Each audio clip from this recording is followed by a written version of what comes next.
Nós estamos no curso Noções de Direito Tributário. Nós estamos no módulo, na unidade número 2, Sistema Tributário Nacional.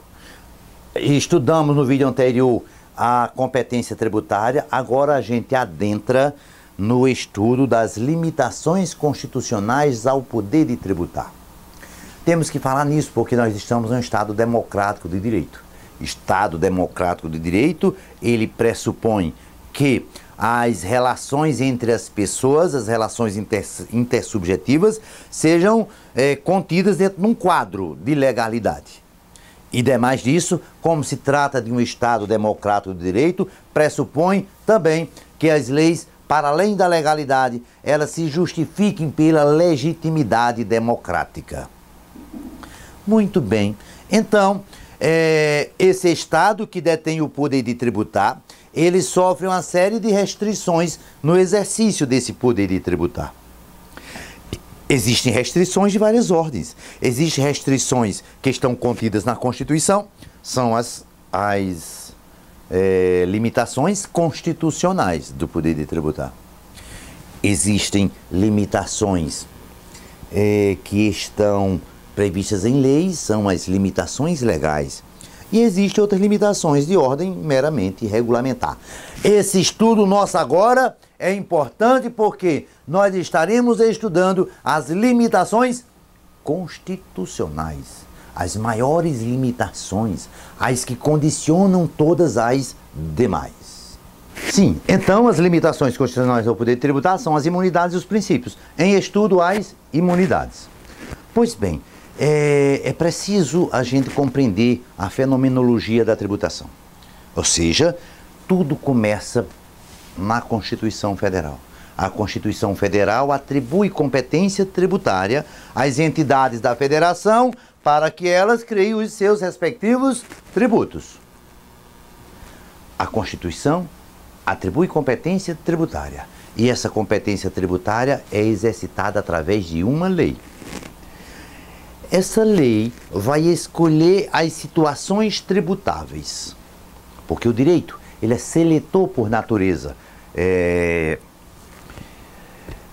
O direito ele vai se preocupar com aquilo que é possível para o homem, é possível de controle e também que tenha uma relevância social. Por isso que o direito é seletor. Então, essa lei que vai criar o tributo vai selecionar que situações devam ser tributadas. Quando o legislador, através de lei, exercitando a competência tributária, seleciona um conjunto de situações passíveis de tributação, esse conjunto de situações eleitas pela lei se chama incidência tributária. Ou seja, esse universo é o campo da incidência tributária. E todas as outras situações que não foram escolhidas pelo legislador, vamos chamar isso de campo da não incidência tributária. Aquelas situações que foram eleitas, se ocorridas no mundo prático, obriga a quem praticou-las pagar o tributo. Aquelas situações não eleitas pelo legislador, como estão no campo da não incidência, não há a obrigação de pagar o tributo. Então, o primeiro conceito aí é incidência de um lado e não incidência do outro. Esse campo da incidência, ele pode ser diminuído, algo que estava passível de tributação deixa de ser por força de lei, ou pode ser expandido, algo que estava no campo da não incidência, doravante, por força da lei, adentrar no campo da incidência. Assim, por exemplo, os rendimentos dos aposentados, dos inativos, estavam no campo da não incidência. Houve uma alteração legislativa e, doravante, está no campo da incidência. É possível ver o contrário também. Algo que havia incidência deixa de ser. Exemplo, é mais difícil, mas há um exemplo. Caso da CPMF, não é? Aquelas operações, movimentações financeiras, havia incidência da CPMF e a CPMF foi extinta. Ou seja, essas operações para a CPMF saíram do campo da incidência. o campo da incidência pode ser diminuído ou pode ser ampliado. Porém, existe um conjunto de bens, um conjunto de pessoas, um conjunto de situações que não podem adentrar no campo da incidência tributária.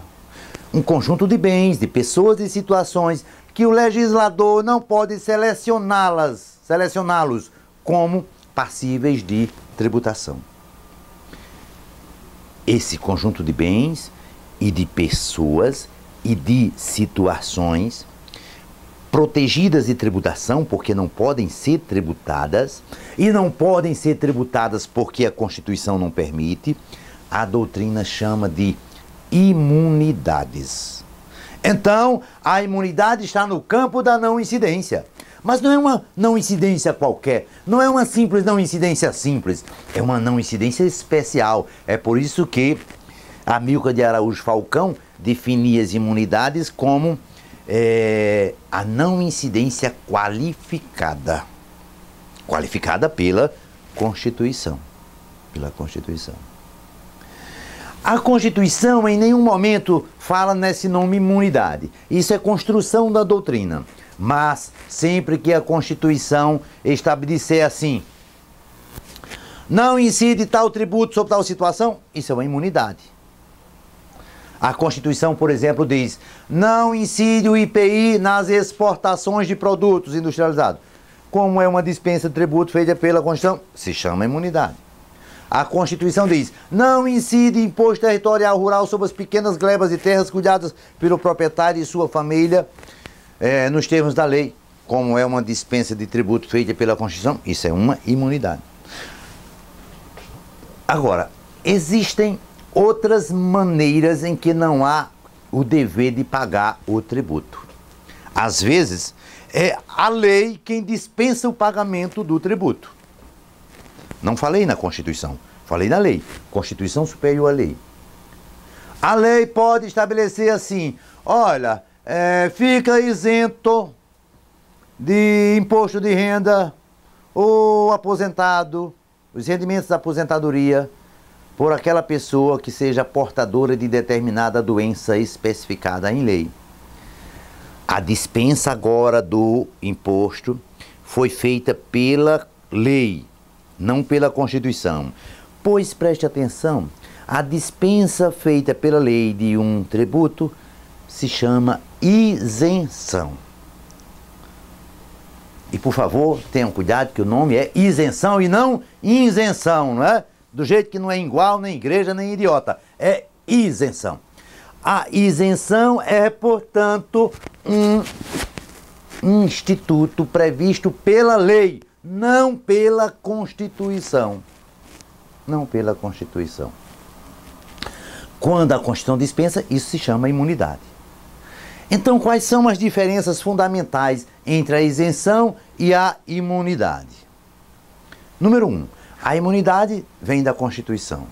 Número 2, não, ainda o número 1, dentro do número 1 ainda, a isenção vem da lei. Vem da lei. Até mais disso, a imunidade está no campo da não incidência. A isenção, pelo menos para a teoria tradicional e jurisprudência também do STJ, a isenção está dentro do campo da incidência. Observe um exemplo de isenção no imposto de renda. A Constituição diz, olha, União, tu pode tributar a renda. A União, por força de lei, criou o imposto de renda e diz que o fato gerador é a aquisição da disponibilidade econômica ou jurídica de renda. Juros de caderneta de poupança é renda. Mas vem uma lei e diz, fica isento do imposto de renda os juros de caderneta de poupança. Então, juros de caderneta de poupança, obtido pela caderneta de poupança, estavam no campo da estavam no campo da incidência. Só que não vai haver o lançamento para permitir a cobrança, porque a lei isentou. É diferente da imunidade. A Constituição diz, olha, não incide impostos sobre livros, jornais e periódicos. Então, na venda de um livro, não vai ter ICMS. Não, não vai ter. Isso é uma isenção? Não. Isso é uma imunidade, porque é uma previsão constitucional. E está no campo da não incidência. Não ocorre o fato gerador, porque estava no campo da não incidência. Aliás, A Constituição, acho que é no artigo 195, e isso é o parágrafo 7º, diz assim, parágrafo 7º do artigo 195, são isentas das contribuições previdenciárias as entidades beneficentes na forma da lei. Observe que a Constituição falou aí na palavra isentas. E você poderia ser levado a imaginar que isso seria uma isenção. Não, não é. Porque essa dispensa do tributo foi feita pela Constituição. Apesar da Constituição ter utilizado a palavra isenta, um erro de técnica legislativa. O Instituto é, de verdade, uma imunidade. Todas as imunidades estão previstas na Constituição e reproduzidas depois na lei. Mas mesmo que não estivessem reproduzidas na lei, continuariam sendo uma imunidade. Continuariam sendo uma imunidade. Existem imunidades gerais e existem imunidades específicas. Uma imunidade específica é uma imunidade só para determinado tributo. Exemplo. A Constituição diz, olha, não incide ICMS na venda de mercadorias e prestação de serviços para o exterior. É uma imunidade específica para o ICMS. Não incide, Constituição também, não incide IPI na exportação. Imunidade específica para o IPI. Não incide ITR sobre as pequenas glebas de terra, nas condições previstas na Constituição. Imunidade específica para o ITR. E tantas outras. Ao lado dessas imunidades específicas, existem as imunidades gerais. Essas imunidades gerais estão previstas no artigo 150, inciso 6º da Constituição Federal. Pelo fato da gente estar chamando aqui de imunidade geral,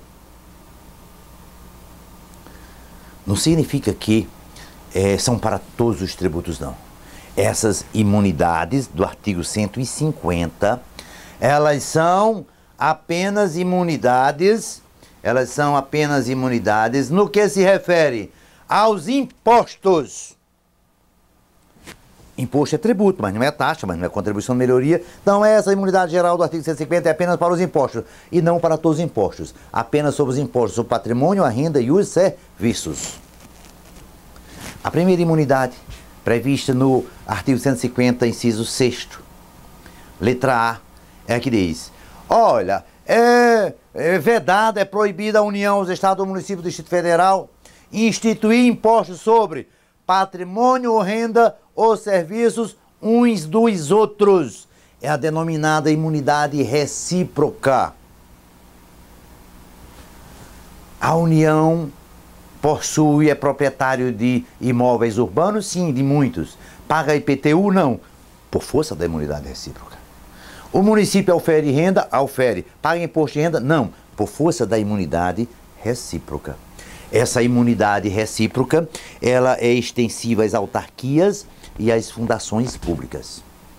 Na verdade, por construção jurisprudencial do STF, o STF tem reconhecido também imunidade para aquelas empresas públicas, prestadoras de serviço público, de caráter de monopólio, de caráter essencial. Assim, por exemplo, foi reconhecida a imunidade para a empresa de Correios e Telégrafos, que não é uma autarquia, ela é uma empresa pública, tá? Aliás, o STF reconheceu, inclusive, imunidade para uma sociedade de economia mista, o que é mais estranho, uma SA. Já que a SA, as sociedades de economia mista, tem o patrimônio público e patrimônio e capital particular também.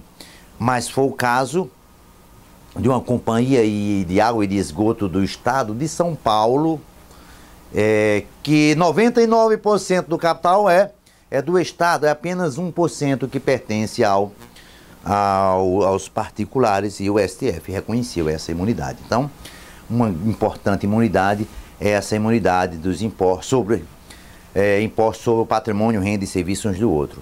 A outra imunidade também Templos de qualquer imposto sobre templos de qualquer culto. Aqui não importa o templo, tá? Agora, a imunidade é para o templo, não é para o padre, não é para o pastor, não é para o babarorixá. Então, se o veículo foi comprado no nome da pessoa física do padre, IPVA no padre. Se está no nome do templo, aí há uma imunidade para esse templo. A outra imunidade é para os partidos políticos, é para as entidades sindicais de trabalhadores, para as instituições de educação e de assistência social, atendidos os requisitos da lei. Aí o Código Tributário Nacional, lá no artigo 14, vai trazer alguns requisitos sem prejuízo de outros estabelecidos em lei esparsa. Lá, por exemplo, essas entidades, esses partidos políticos, essas entidades não podem distribuir lucro, não pode distribuir lucro, tem que aplicar todos os seus rendimentos aqui dentro do território nacional, tem que escriturar as suas receitas e as suas despesas, tá? Ainda há uma imunidade para os livros, jornais, periódicos e o papel destinado à impressão de livros, de jornais e periódicos. Essa é uma imunidade objetiva. É o objeto livro, jornal, periódico e o papel que são imunes. Assim, uma editora de livro, por exemplo, quando fabrica o livro e vende o livro, não vai ter IPI nem vai ter ICMS. Mas essa editora vai obter lucro. Lucro é renda, é fato gerador do imposto de renda. Vai pagar a renda, porque a renda não está incidindo sobre o livro. A renda já é lucro aí. O que não haverá o imposto é exatamente sobre a saída do livro. No ICMS não haverá o IPI. Numa importação de livro também não há o imposto de importação. Tem uma outra imunidade ainda do artigo 150, inciso 6º, que é a imunidade nova, certo? Na letra E, que são os fonogramas e videofonogramas musicais produzidos no Brasil, contendo obras musicais ou literomusicais de autores brasileiros, ou obras em geral interpretadas por artistas brasileiros, tá? Bem como também os suportes materiais ou arquivos digitais que os contenham, salvo na etapa de replicação industrial de mídias ópticas de leitura e laser, tá? Então, nós concluímos essa parte, a parte 1, dentro das limitações constitucionais do poder de tributar. E o próximo vídeo, a gente continua com limitações constitucionais do poder de tributar, só que vai ser agora os princípios.